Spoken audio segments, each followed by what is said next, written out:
یہ مولانا صاحب اچانک کہاں سے نمودار ہوئے، کس کی زبان بول رہے ہیں، ان کے بیان کی اہمیت کیا ہے آپ کے خیال میں؟ اہمیت تو بہت ہے. پہلے ایک تو الیکشن کمیشن نے مقررہ تاریخ، ایک تاریخ تو نہیں دی، صرف کہا کہ آخری ہفتہ. اسی سے شکوک و شبہات نے جنم لیا کہ یہ کوئی معاملہ جو ہے 100% طے نہیں ہوا، کیونکہ الیکشن کمیشن نے گنجائش چھوڑ دی کہ الیکشن کی تاریخ آگے بھی جا سکتی ہے. اور دوسرے اب مولانا فضل الرحمان نے ایک فیلر چھوڑ دیا ہے کہ سردی بہت ہوگی. 97 میں بھی الیکشن ہوئے تھے تو وہ فروری کے شروع میں ہوئے تھے، تو وہ بھی ایسے ہی موسم ہوتا ہے. پھر آپ کہیں گے کہ مارچ اپریل میں گندم کی کٹائی کا موسم ہوتا ہے، جولائی اگست میں بارشیں ہوتی ہیں، نومبر میں، اکتوبر نومبر میں کپاس کی چنائی کا موسم ہوتا ہے، پھر سردیاں. تو کوئی نہ کوئی بہانہ تو کیا جا سکتا ہے کسی بھی مہینے کے لیے.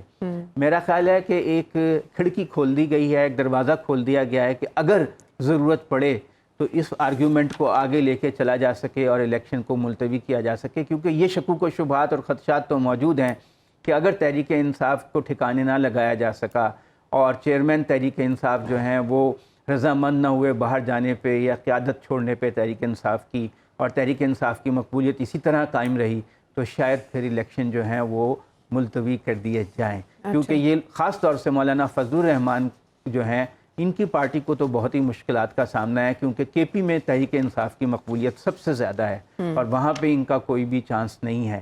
باقی پارٹیاں سندھ میں تو تحریک انصاف کوئی چیلنج نہیں ہے پیپلز پارٹی کے لیے. اسی لیے آج بلاول بھٹو نے کہا ہے کہ ہم چاہتے ہیں کہ الیکشن کمیشن جو ہے وہ ایک تاریخ جو ہے اس کا اعلان کرے. لیکن مولانا فضل الرحمان کے لیے البتہ مشکل ہے، کیونکہ ان کا جو بیس تھی، سپورٹ بیس، وہ کے پی ہے اور وہ چیئرمین تحریک انصاف جو ہیں وہ لے اڑے ہیں. تو اس لیے وہ چاہتے ہیں کہ جب تک چیئرمین تحریک انصاف اور تحریک انصاف کا بالکل دھڑن تختہ نہ کر دیا جائے اس وقت تک الیکشن نہ ہو. مصطفیٰ نواز کھوکھر صاحب کہہ رہے ہیں 100% ڈیل کے تحت ہو رہا ہے. آپ کے خیال میں واقعی نواز شریف صاحب واپس آئیں گے اور وہ سب ممکن ہو پائے گا، یا 21 اکتوبر کو پتہ چلے گا کہ اصل میں بات ہے کیا؟ جی 21 اکتوبر کو پتہ چلے گا. لیکن یہ کہ نواز شریف 9 سال سے زیادہ پاکستان کے وزیر اعظم 3 مرتبہ رہے ہیں، 90 سے لے کے 93 مارچ تک، اس کے بعد 97 سے 99 دسمبر تک، اور پھر 2013 میں 17 تک. تو 4 سال، یہ تقریباً 10 سال بن جاتے ہیں، 9.5-10 سال. تو اس میں انہوں نے کیا ایسا تیر مارا؟ ہمیں سب سے مہنگی بجلی ان کی وجہ سے مل رہی ہے. وہ جو ساہیوال میں کول پلانٹ لگایا ہے وہ 32 روپے 34 روپے کا یونٹ بجلی کا دے رہا ہے، جبکہ تھر والا جو ہے وہ 5 روپے کا دے رہا ہے. انہوں نے پیسہ جو سڑکیں بنانے کے لیے بیرونی قرض چاہیے ہی نہیں ہوتا. سڑکیں جو ہیں وہ اپنے تمام وسائل ملک کے اندر موجود ہیں، آپ اپنے ملکی وسائل سے بنا سکتے ہیں. انہوں نے اس کے لیے بیرونی قرض اتنے زیادہ اندھا دھند لیے کہ آج ان کو اتارنا ہمارے لیے مسئلہ ہے. ہمیں 24 ارب روپے چاہیے بیرونی قرضوں کی واپسی کے لیے جو ماضی میں لیے گئے. انہوں نے ایئرپورٹ گروی رکھے، موٹر ویز گروی رکھی اور قرض لیتے چلے گئے. اتنے قرض لیے کہ آج ہم دیوالیہ ہیں ماضی کے قرضوں کی وجہ سے. تو ماضی میں انہوں نے کیا تیر مار لیا؟ اگر وہ اپنی پرائرٹیز ٹھیک رکھتے، ملک میں انڈسٹری لگاتے، پہلے پاکستان میں ریلوے کا نظام بہتر بناتے، جو کہ 1/3 اس پہ ٹرانسپورٹ کا خرچہ ہوتا ہے. یعنی سڑک پہ اگر 100 روپے خرچہ ہوتا ہے اور ریلوے پہ ٹرانسپورٹ کے لیے 33 روپے خرچہ ہوتا ہے، اس سے بھی کم ہوتا ہے. تو ان کی پرائرٹیز اور ترجیحات نے تو ملکی معیشت کا بیڑا غرق کیا ہے.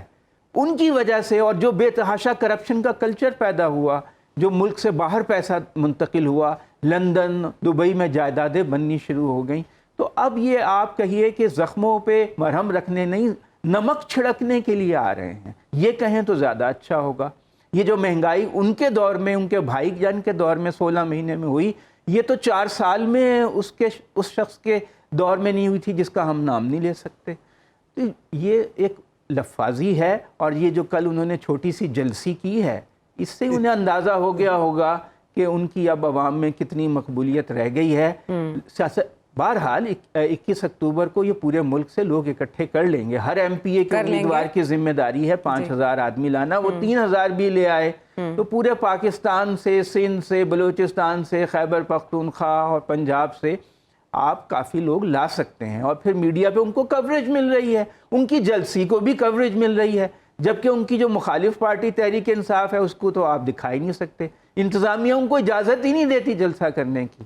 ٹی وی پہ دکھانا تو بہت دور کی بات ہے، ان کے اوپر شیلنگ کی جاتی ہے، ان کو این او سی نہیں ملتا. ترازو کے پلڑے برابر نہیں ہے تو یہ کہیں سے اس بات کا نوٹس بھی تو لیا جا سکتا ہے، اس بات کو پوچھا بھی تو جا سکتا ہے کہ ایسا کیوں نہیں ہو رہا، سب کو لیول پلینگ فیلڈ کیوں نہیں مل رہی ہے. عدنان عادل صاحب، میل اس لیے نہیں رہی کہ پاکستان ایک نیم جمہوری نیم آئینی ملک ہے. ابھی ہم ایک ٹرانزیشن میں ہیں، پوری طرح ہمارے ہاں جمہوریت آ نہیں سکی، پوری طرح آئینی بندوبست قائم نہیں ہو سکا. ٹھیک ہے، ہم اس ٹرانزیشن سے اللہ کرے نکل جائیں تو پھر یہاں پر سیاستدان بھی میچورٹی کا مظاہرہ کریں. آپ کو پتہ ہے انڈیا میں ایک وقت تھا جب بھارتیہ جنتا پارٹی کو صرف 4 سیٹیں ملی تھیں، اس کے بعد 80 ملی، اس کے بعد میجورٹی مل کے ان کی حکومت بن گئی. کتنی بار پرامن طریقے سے بھارتیہ جنتا پارٹی ہاری، واجپئی صاحب ہار گئے، کانگریس نے حکومت بنا لی، کانگریس ہاری، بی جے پی نے حکومت بنا لی. لیکن اس کے بعد بی جے پی نے اپنے ایسے پنجے گاڑے کہ کانگریس کی وہ تو ان واپسی کی کا کارکردگی ہے، راستہ وہ بند کر دیا. انڈیا کے ایتھوس کو جو ہندو ان کا ایک ہندوتوا ہے، جو ان کا ریوائولزم ہے، اس کو وہ اپیل کرتے ہیں. پھر ان کی معاشی ترقی بہت ہوئی ہے. اکنامک ویژن مودی صاحب کا ملک کے لیے بڑا بہتر تو ثابت ہوا. ہمارے ملک میں سیاستدانوں میں وہ میچورٹی نہیں آ سکی.